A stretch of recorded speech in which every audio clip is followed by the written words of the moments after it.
De nuestro programa y ya nos acompaña nuestro próximo invitado, el doctor Eduardo Silvester, que recientemente ha sido designado coordinador de la UIF, que es la Unidad Regional de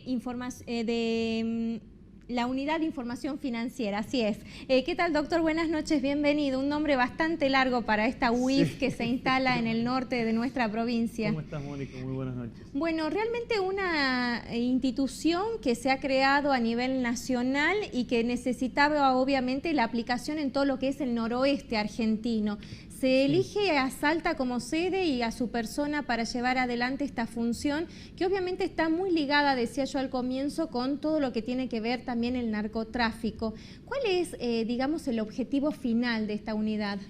La Unidad de Información Financiera tiene a su cargo el control del sistema financiero. Cuando se producen delitos, se producen generalmente para ganar plata. Por ejemplo, el narcotráfico trafica droga para obtener ganancias. Esas ganancias son ilegales, son ilícitas y muchas veces se intenta hacerlas ingresar al sistema financiero como si fueran lícitas. Bueno, ahí es donde interviene la Unidad de Información Financiera tratando de desbaratar las bandas criminales, impactando sobre las ganancias. El narcotraficante que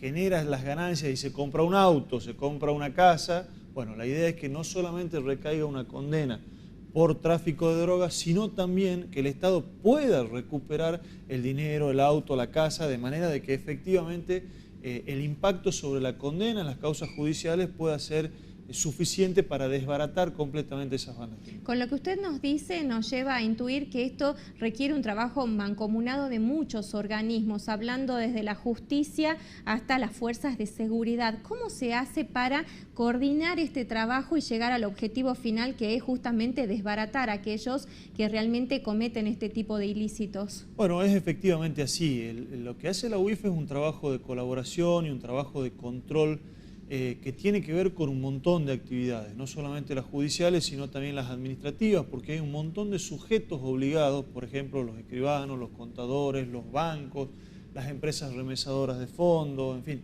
un montón de actividades que tienen la obligación, frente a una situación que no sea habitual dentro del giro de su trabajo, tienen la obligación de hacer un reporte de operación sospechosa que se llama un ROS, ante una situación que se sale de lo habitual. Entonces, la verdad es que tenemos un contacto y un espectro de contactos realmente muy amplio.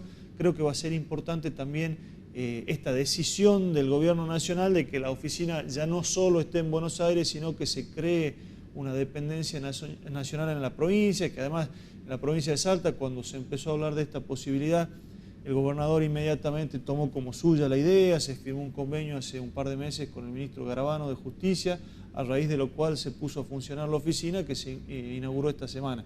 Creo que va a ser un desafío realmente importante para nosotros. ¿Va a tener trabajo mancomunado con las provincias del noroeste argentino? Sí, siete provincias bajo la jurisdicción de la agencia: Salta, Jujuy, Tucumán, Santiago del Estero y Catamarca, Chaco y Formosa, abarca la jurisdicción. Y el día lunes, cuando estuvo el ministro Frigerio, estuvieron también, además del gobernador Urtubey, el gobernador Pepo de Chaco, el gobernador Morales de Jujuy, estuvo el ministro de Tucumán, el ministro de Gobierno de Tucumán. No pudo llegar esa mañana, no salió el avión del ministro de Formosa, pero quiero decir, 5 de las 7 provincias firmaron el acta ese día lunes por el que se comprometen a trabajar en conjunto con nosotros desde la agencia. Así que bueno, va a haber que hacer una relación de lazos de trabajo a partir de ahora que nos permita impactar no solamente en Salta, sino también en las otras provincias. Con lo que usted dice, también traigo a colación aquello del blanqueo de capitales, que seguramente va a tener mucha incidencia. Ya se hablan de algunos países que están prestando colaboración. Doctor, ¿cómo se hace para trabajar en todo esto y realmente llegar hasta donde justamente quieren, que es blanquear las situaciones irregulares que lleva adelante algún ciudadano? Es realmente difícil. El sistema financiero y los procesos de lavado de dinero, es decir, de ocultamiento de las ganancias y de hacer aparecer las ganancias como si fueran lícitas, es realmente un proceso muy complejo. Argentina ha creado su UIF, su Unidad de Información Financiera, en el año 2000. En el año 2011 se hizo una evaluación del GAFI, que es la institución internacional que regula las UIF en todo el mundo, y la verdad que la evaluación sobre Argentina no fue buena, lo que llevó a una modificación de la ley. Bueno, En todo este proceso se ha avanzado en algunas cosas, pero también se ha perdido un poco la confianza en el trabajo de la UIF, sobre todo ante los organismos internacionales. Por ejemplo, ¿tenemos alguna calificación a nivel internacional? Estuvimos en la lista gris. Argentina ya salió en el año 2011 gracias a estas reformas y, por supuesto, lo que nosotros estamos intentando es no volver a estar dentro de esa lista. Uno de los datos principales que se evalúan, por ejemplo, es la cantidad de condenas por el delito de lavado de dinero. O sea, Argentina tiene muy baja cantidad y el hecho de trabajar en un lugar como Salta, que tiene una enorme cantidad de causas por narcotráfico, yo creo que va a permitir avanzar también en las condenas, o es lo que buscamos, las condenas por lavado de dinero. Me imagino que hay algunos puntos que son primordiales cuando hablamos de lavado de dinero y que hacen referencia a algunas situaciones en particular. Por ejemplo, cuando vemos que se construyen muchos hoteles en algún lugar, cuando hay muchos edificios de una misma empresa, cuando hay muchos restaurantes que responden a un solo propietario o a una sociedad, ¿ustedes van identificando estos puntos que les pueden llevar a conducir alguna prueba en particular? Sí, sí, claramente. Acabas de hacer una muy buena descripción de los métodos habituales de lavado, las transferencias económicas que circulan a través, en muy corto tiempo, a través de distintos lugares del mundo y vuelven a ingresar al sistema financiero, las empresas que no tienen representación física en ningún lugar, en fin, hay un montón de mecanismos que permiten o que se utilizan para intentar el lavado de activos y es ahí donde entra el trabajo de la UIF. Yo te comentaba que en el proceso de recuperación de la confianza ha sido muy importante uno de los convenios que firmó Obama. El presidente Obama, cuando estuvo en Argentina, firmó 4 convenios. Uno de ellos era el que habilitaba nuevamente el flujo de información entre Estados Unidos y Argentina, que se había interrumpido durante el kirchnerismo. Pero Estados Unidos sabe todo de Argentina, doctor. Por supuesto, pero nosotros no recibíamos la información financiera de Estados Unidos, que es el mayor proveedor de información financiera en el mundo.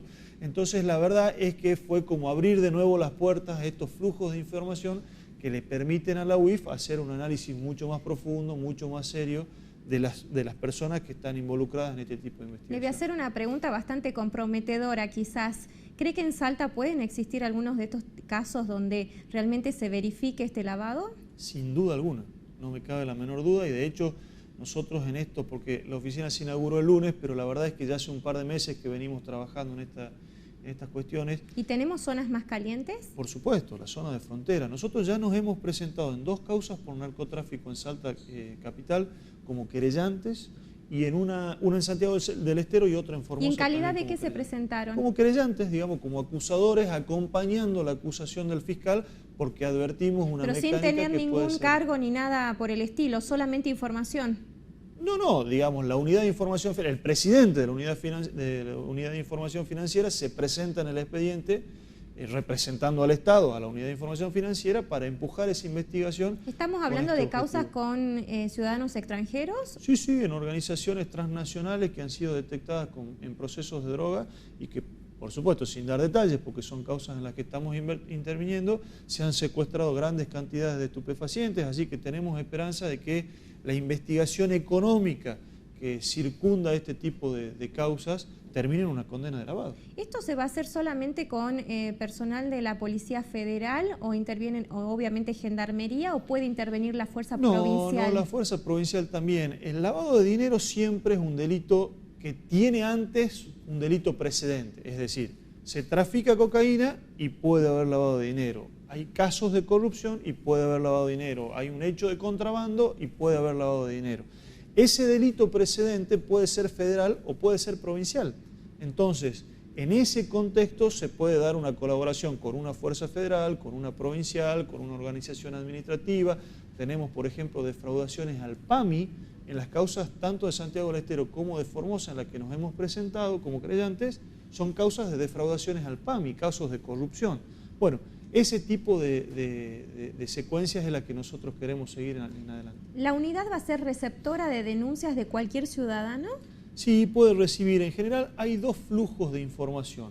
El judicial, un juez que pide la intervención de la UIF en alguna investigación que ya tiene iniciada, y el administrativo, que son sujetos obligados que la ley en sus determinadas actividades los obliga ante alguna situación fuera de lo común a hacer algún reporte. Por ejemplo, el escribano o el contador que tiene un cliente que hace operaciones de actividad económica por 100 pesos al mes y un día hace una operación por $1.000.000. Tiene que ahí ellos hacer el informan, reporte. pero ¿tienen que denunciarlo como denuncia o solo informan? Se llama reporte de operación sospechosa, ROS, es el famoso ROS. El escribano, el contador, el banco hace ese ROS y la UIF analiza. Hay situaciones que tienen perfecta explicación, entonces no hay delito, no pasa nada. En otras oportunidades se advierte una actividad económica fuera de lo común, que tiene razones ilegales, y entonces ahí sí se inicia una investigación administrativa y se genera cuando corresponde la denuncia. Doctor, ¿cuál va a ser la mecánica de trabajo? Teniendo en cuenta que obviamente se tratan datos muy específicos, muchos de ellos tienen que guardarse y tener cierto resguardo justamente. ¿Cuál va a ser el trabajo que van a hacer y si se va a abrir esta información en algún momento? Bueno, eso es una muy buena pregunta. Nosotros estamos insistiendo mucho en la necesidad de recuperar la confianza en la UIF y para eso hace falta que quien hace un reporte, un ROS, sepa que su identidad va a quedar resguardada. Lo que por otra parte está previsto en la ley, digamos, el sistema es un sistema de secreto. Quien hace un reporte de operación sospechosa no puede estar corriendo el riesgo de que eventualmente si llega una causa judicial y hay un narcotraficante, una banda de narcotraficantes, después se sepa quién fue el iniciador de esa investigación. Entonces es necesario mantener la reserva de los denunciantes o de las personas que emiten los ROS y en eso la UIF está haciendo y está estableciendo mecanismos reglamentarios ahora nuevos para evitar cualquier tipo de filtración. Las oficinas van a estar, me decía, fuera de aire en el Juzgado Federal. En el Juzgado Federal, en el edificio de la Justicia, en Dianfunes, España, Dianfunes 116, ahí estamos. Doctor, le deseamos muchos éxitos en esta gestión como siempre. Llegamos al final del programa, nos reencontramos el próximo miércoles, Dios mediante. Hasta la próxima.